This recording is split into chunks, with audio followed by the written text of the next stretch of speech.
Bye God, हर बच्चा school वालों से दुखी है। स्कूल बुलाते हैं, प्री बोर्ड करवाते हैं, घर नहीं बैठने देते, स्टडीज पे फोकस नहीं करने देते। भाई स्कूल वाले तुम्हारे दुश्मन थोड़ी हैं।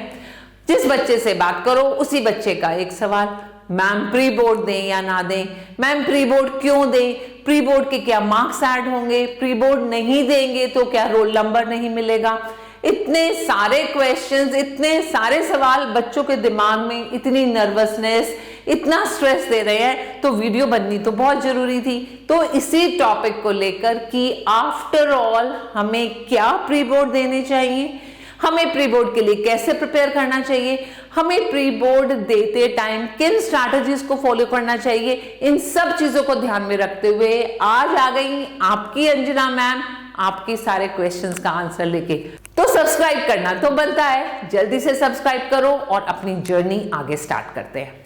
एड्यूवाइब के मंच पर लक्ष्य सीबीएसई के माध्यम से आज फिर आ गई हैं आपकी अंजना मैम आपके बहुत सारे सवालों के जवाब लेकर। मैं इतनी ज्यादा खुश हूं कि मेरे बच्चों को मुझ पर ट्रस्ट होने लगा है, वो मुझसे बॉन्ड क्रिएट करने लगे हैं, वो मुझे मेल्स करते हैं, मैसेजेस करते हैं और उन मेल्स और मैसेजेस से मुझे पता चल जाता है मेरे बच्चे किन परेशानी में है and it is very obvious, फिर मेरा अगला वीडियो आपके लिए आ जाता है। तो आज का जो सवाल था सबसे इंपॉर्टेंट, मैम प्री बोर्ड देने चाहिए या नहीं। यस, प्री बोर्ड देने हैं, हर बच्चे ने प्री बोर्ड देने हैं और इस बात को अपने माइंड में बिल्कुल क्लियर कर लो।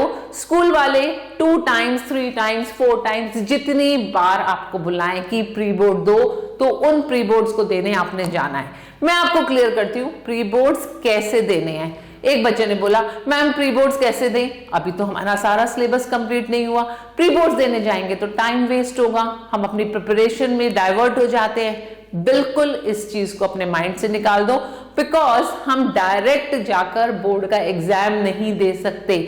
और हाँ, ये जो स्कूल वाले आपको बोलते हैं ना रोल नंबर नहीं मिलेगा, आपको एडमिट कार्ड नहीं मिलेगा, आपके प्रैक्टिकल में मार्क्स कम हो जाएंगे, ये सब उनकी कहानियां हैं। मैं आपकी बातों को बिल्कुल क्लियर करना चाह रही हूं कि आपको रोल नंबर मिल जाएगा।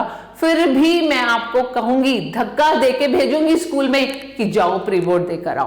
तो फर्स्ट क्वेश्चन जो आपके माइंड में आ रहा है, मैम हमारी एग्जाम की प्रिपरेशन ही नहीं है, मार्क्स कम आएंगे तो हम प्री बोर्ड क्यों दें। तो इसका मैं आपको बिल्कुल क्लियर और बिल्कुल अच्छा सटीक आंसर देती हूं कि जब आप प्री बोर्ड देने जाएंगे तो आप समझ लो आप प्रैक्टिस करने जा रहे हैं। इन प्री बोर्ड के मार्क्स ऐड नहीं होंगे, एग्रीड, लेकिन जब आप प्री बोर्ड एग्जाम देने जाएंगे तो आपको ये बात बिल्कुल से क्लियर होनी चाहिए कि मेरा कितना एक पर्टिकुलर सब्जेक्ट की प्रिपरेशन हो चुकी है। सपोज आपका मार्क्स है 80, ओके, आपके 80 मार्क्स के पेपर में से मैं ज्यादा नहीं मानती, मैं इमेजिन करती हूं कि आपकी सिर्फ अभी 40 मार्क्स के चैप्टर्स प्रिपेयर है।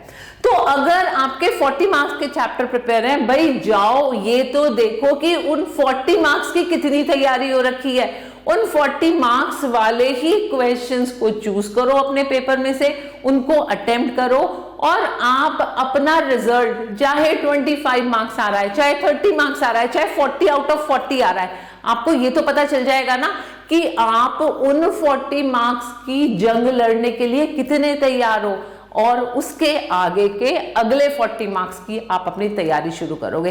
अब सबसे इंपॉर्टेंट बात ये होती है कि आपने ही तो सोचा है कि आपकी 40 मार्क्स की प्रिपरेशन हो रखी है। जब आप एग्जाम देने जाओगे सबसे इंपॉर्टेंट चीज है आपको वो एम्बियंस मिलेगा, आप उस सिचुएशन में जाकर बैठोगे, वो जो नर्वसनेस है, घबराहट है, पसीने आने हैं, भाई उन सबको तो फेस करने जाओ ना। और ये बात भी पक्की है, जो स्कूल वाले पेपर बना रहे हैं बहुत बहुत ज्यादा टफ पेपर बना रहे हैं, क्योंकि वो एक्चुअली आपको उस जंग के लिए तैयार कर रहे हैं जिस जंग को आपने 2 महीने बाद लड़ना है। अगर वो आपके पेपर्स को इजी बनाएंगे तो आप तो हो जाओगे ना कैजुअल बिल्कुल। अब एक बच्चे ने कहा मैम स्कूल की मैम तो इतनी स्ट्रिक्ट मार्किंग करती हैं, तो ये तो आपके फायदे की बात है भाई, मैम इतनी मेहनत कर रही हैं, आपकी एक एक मिस्टेक को चुन चुन कर निकाल के दे रही है, मार्क्स पे फोकस मत करो। हमारा अब अगला पर्पस है कि जब हमारा पेपर सॉल्व होगा तो हमने कितना अटेम्प्ट किया और उसमें से कितनी करेक्शंस अभी भी हमें करनी है। उसकी एक एक लाइन को इतना डीपली चेक करो कि मैं मिस्टेक्स कहां कहां कर रहा हूं। ऐसे ही तो करते हैं टॉपर बच्चे, अपने एग्जाम को अटेम्प्ट करके आए, टीचर से लड़ना नहीं है, मैम आपने तो यहां भी मार्क्स काट दिए, आप तो मुझसे चिढ़ते हो, उसको मार्क्स दे दिए, मुझे मार्क्स नहीं दिए। भाई टीचर आपका भला चाह रही है तभी तो वो आपके मार्क्स काट रही है, वो आपको बता रही है कि ये मिस्टेक अगर एग्जाम में होगी तो मार्क्स नहीं मिलेंगे। So make a separate copy, उस कॉपी में आप चॉक डाउन करेंगे कि मैंने ये मिस्टेक्स की इन चैप्टर्स में और उन मिस्टेक्स को मैं दोबारा नहीं करूंगी।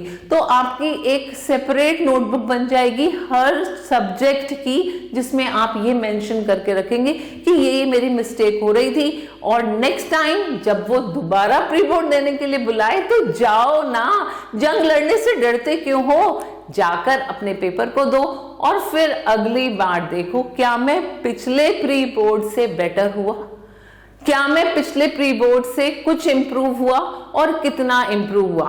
और उस एनालिसिस को करते करते तुम पहुंच जाओगे 90 पार और इस तरह से आप अपने अंदर कॉन्फिडेंस बिल्ड करोगे। उसके बाद जो बहुत इंपॉर्टेंट चीज है जो मैं हर बच्चे को बताती हूँ, that keep on trying all strategies. अब ये स्ट्रैटेजीज क्या होती हैं मैम? आप जब एग्जाम देने जाते हो आपके माइंड में बहुत सारी चीजें चल रही होती हैं। सपोज आप इंग्लिश का एग्जाम दे रहे हो, आप सोचते हो पहले मैं राइटिंग सेक्शन को कवर करूं, या मैं पहले ग्रामर पार्ट को कवर करूं, या मैं पहले अपने लिटरेचर पार्ट को कवर करूं। तो ये सारी स्ट्रैटेजीज फाइनल एग्जाम में जाकर अप्लाई करोगे तो उस टाइम आपका हो सकता है जो स्ट्रैटेजी आपने प्लान की है वो फेल हो जाए। तो उन सब स्ट्रैटेजीज को क्यों ना हम प्री बोर्ड के टाइम अप्लाई कर दें। ऐसे ही बहुत सारे बच्चे जब मैथ्स का पेपर अटेम्प्ट करते हैं तो वो ये सोचते हैं कि क्या मैं लॉन्ग क्वेश्चन से स्टार्ट करूं, क्या मैं ऑब्जेक्टिव क्वेश्चन से स्टार्ट करूं। तो इन सारी स्ट्रैटेजीज को हम क्यों ना इन प्री बोर्ड में ट्राई कर ले और उसके बाद देखें कि which one is working better, which strategy is suitable for you. बहुत बार ऐसा होता है बच्चे स्टार्ट करते हैं मल्टीपल चॉइस क्वेश्चन से, उन 20 क्वेश्चंस को करते करते उनको लगता है कि मैंने 1 घंटा तो यहीं बर्बाद कर दिया, और उसके बाद हसल एंड बसल, और जहां पर कैलकुलेशंस इनफैक्ट ठीक भी होनी होती हैं उन कैलकुलेशंस को वो गलत कराते हैं। बाद में कहते हैं ओह ये कर दिया, 3 + 2 6 करके आ गया, मैं इतनी सी मिस्टेक कराया। वो मिस्टेक क्यों होती है? Because you get nervous, because you get confuse, और वहां पर आपसे टाइम मैनेज नहीं हो रहा होता। तो ये स्ट्रैटेजी आपके लिए फेल हो गई। नेक्स्ट टाइम हम दूसरी स्ट्रैटेजी को अडॉप्ट करेंगे। क्यों ना उन ऑब्जेक्टिव क्वेश्चंस को हम नेक्स्ट टाइम, हर बच्चे को डिफरेंट स्ट्रैटेजीज अडॉप्ट करके यहाँ पर ही अपनी जंग की पूरी तैयारी कर ली है और बिल्कुल रेडी होकर अपने बोर्ड के एग्जाम को देने जा रहा है। तो इसलिए मैं हर बच्चे को बोलती हूँ अपनी जितनी भी स्ट्रैटेजीज हैं यहाँ पर ट्राई कर लो, अपने जहां जहां मार्क्स डिडक्ट हो रहे हैं वो भी यहाँ चेक कर लो, तो कोई भी ऐसी स्कोप ना रह जाए कि हम बोर्ड के एग्जाम में जाकर देखेंगे कि वहां क्या होगा। आपको रियल एनवायरनमेंट एक्सपीरियंस होगा, आपको अपनी मिस्टेक्स का आइडिया होगा, आपको अपना टाइम एनालिसिस हो जाएगा, टाइम मैनेज कैसे करना है वो सारे आइडियाज हो जाएंगे। और इस बात को हमेशा ध्यान रखो, स्कूल वाले तुम्हारे दुश्मन नहीं है, they want to support you. वो तुम्हारा हाथ पकड़ के तुम्हें इस नैया से पार लगवाना चाहते हैं और इसीलिए वो बार बार तुम्हारे लिए क्वेश्चन पेपर्स बना रहे हैं, डिफरेंट कैटेगरीज के क्वेश्चन जो हाईएस्ट डिफिकल्टी लेवल के वो सोच सकते हैं कि आपके एग्जाम में आएंगे, उनके लिए आपको प्रिपेयर कर रहे हैं। और हमेशा ऐसा होता आया है, मैं अपने एक्सपीरियंस से बता रही हूँ आपको, फ्रॉम लास्ट 40 इयर्स मैंने ये देखा है कि जो बच्चे कंटिन्यूअसली हर बार अपने जो प्री बोर्ड के पेपर्स होते हैं उन्हें अच्छे से एनालाइज करते हैं, डिफरेंट स्ट्रैटेजीज को अडॉप्ट करते हैं, अपने क्वेश्चन पेपर्स में जो मिस्टेक्स करके आए हैं उनको चॉक डाउन करते हैं, तो वो धीरे धीरे ग्रो करते हैं। 40 to 60, 60 to 80 तक मैंने उन बच्चों को जाते हुए देखा है, बिलीव मी, एंड वो स्कूल के टॉपर भी बन जाते हैं। सो डू नॉट वरी कि कितना प्रिपेयर हुआ है, याद रखो जितना प्रिपेयर हुआ है वो अच्छा प्रिपेयर हो, उसमें आप स्ट्रांग हो जाएं। So let us prepare and appear for every pre board exam that comes on your way. All the best.